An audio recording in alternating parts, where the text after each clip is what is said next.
So far, if you've gone through the chapter systematically, we would have gone through thermal properties of matter. In the chapter, we ask questions like, how does heat affect solid, liquid, and gases?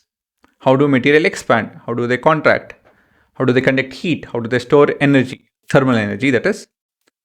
So in short, we focused on what heat does to materials, right? Now we are taking the next step.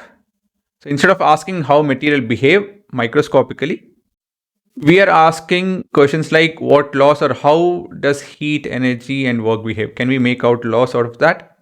Is there a universal law? Can we fix this behavior and can we study it as a law?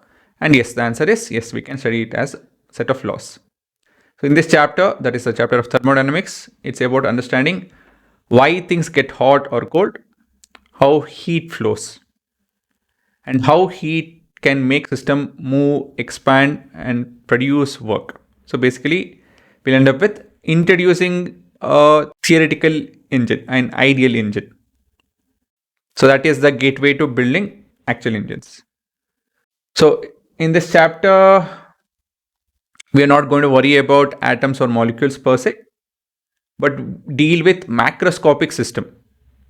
So the things that we can directly measure, like volume, pressure, temperature, energy, things like that. So to build this understanding, we'll proceed step by step, right? Over here, we'll go through all of this step by step. So we'll basically begin by answering the very basic question: how do we compare two hot objects or two cold objects? So basically, how do we compare temperature? So this leads to something called thermal equilibrium and zeroth law of thermodynamics.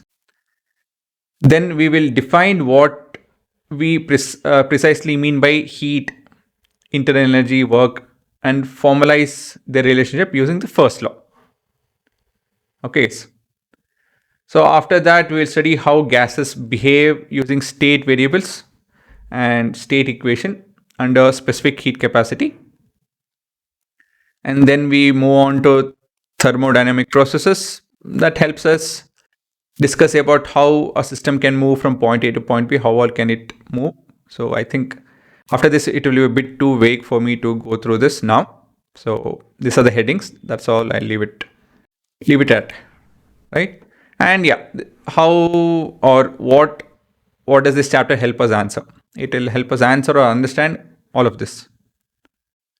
To be an engineer scientist which deals with heat and machines and engines and energy, right? So we have scientists in India who is working on making use of heat, like when we heat, say when we are using engines, things get hot, right?